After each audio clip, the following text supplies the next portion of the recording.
Hey guys, and welcome to a new video. So let me go through the documentation of Headless Browser API. So in this video, I will be going through the full documentation of Headless Browser API with you guys.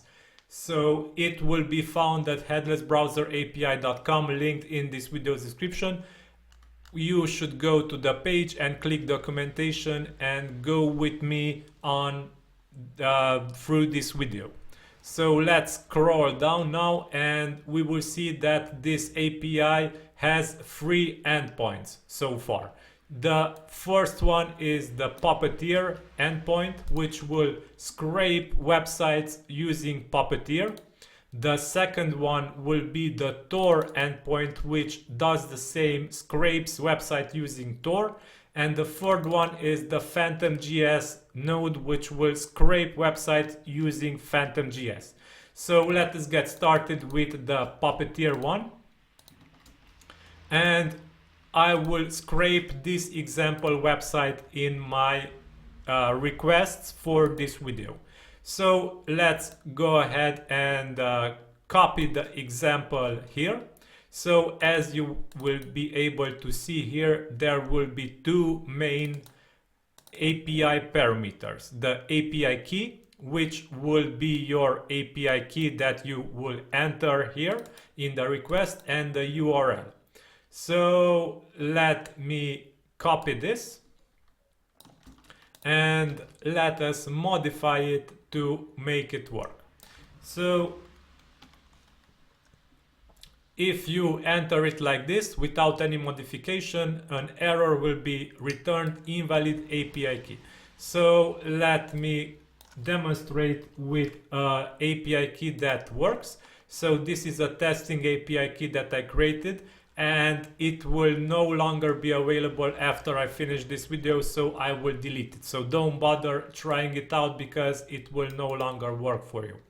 Okay, so this is the Puppeteer node API key parameter that has the API key that you created, and the URL parameter which has the full URL that will be scraped, and the JavaScript will be rendered for it, and the full HTML will be returned in this JSON return. So the API returns a JSON that will have the URL that was scraped and the HTML that it returns. So these 2 fields will be returned in the JSON output. Okay, now let us go back to the documentation and let us scrape this example site that I mentioned that I will be scraping today. So requests can take up to 60 seconds. So be sure that you set your request to wait up to 60 seconds for the output from the API. So this is the full JavaScript rendered content. As you can see, it will contain everything that the web page has with its full JavaScript rendered content in it. There are some other parameters that you can use. Custom user agent.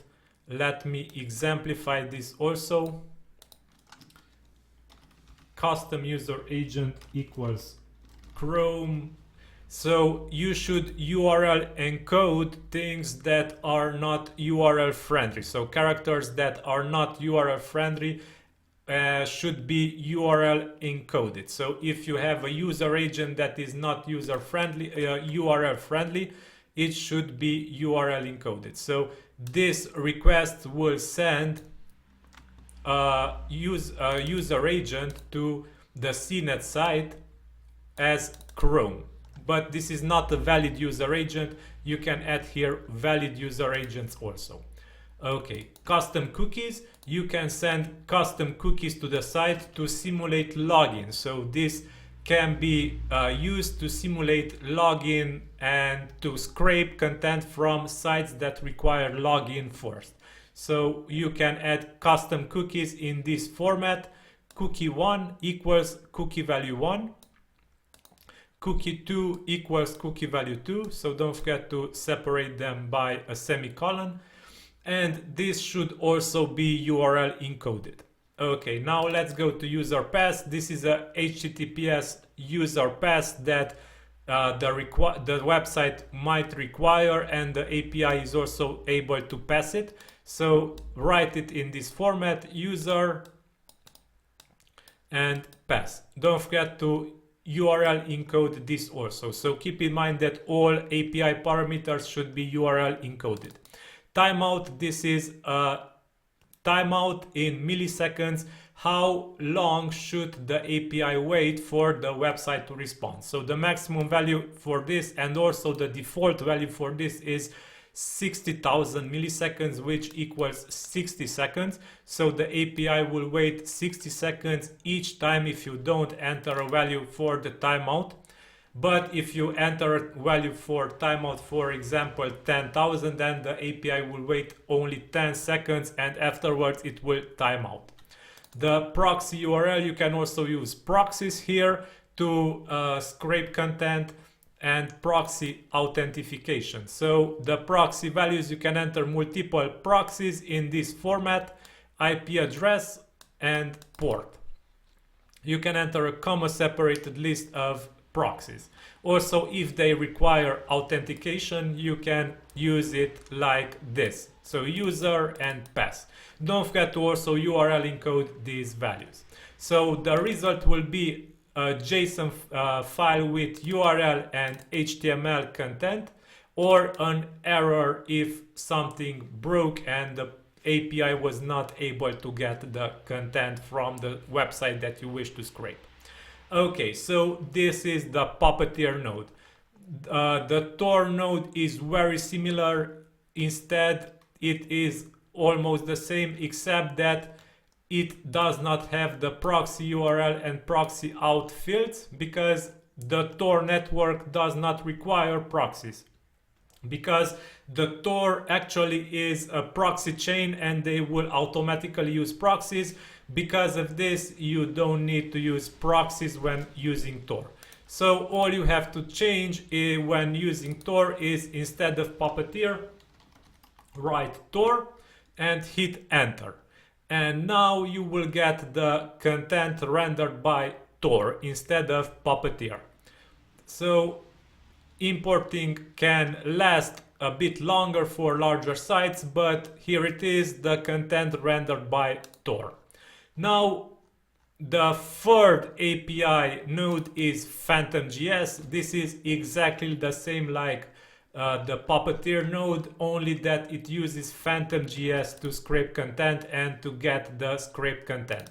So instead of Tor or Puppeteer, write PhantomJS, hit enter, and you will get the content returned by PhantomJS this time. Okay, so this is the basic functionality of the API. You will have the three nodes available.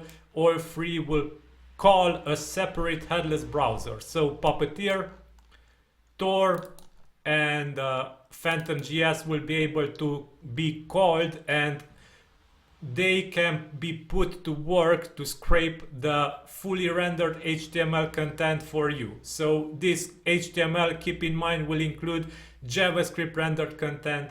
And what is really interesting is that the Tor node will be able to also scrape darknet websites. So the onion sites that you might know that exist can be scraped by this endpoint, this API node, and you will be able to get the HTML by simply calling this node and adding the onion site URL here in the URL field, and you are good to go. You will be able to scrape also onion sites from the darknet using this endpoint. Okay, so this is all for the documentation part of this API. As you can see, it is really simple and straightforward. You should only call these endpoints and the HTML content will be returned to you in a second. So yeah, thank you for watching until the end, and keep in mind stay subscribed to this channel because I will release new updates for my plugins or for this API in this channel. Also, something to mention is that this API is already in use by some plugins that I created. These are Echo RSS Feed Importer, Crawlomatic, and some other plugins. Also, Newsomatic should come soon to be added to the plugin list that supports this API. So yeah, thank you for watching. Have a nice day. I hope you enjoyed this video. Stay safe. Bye bye.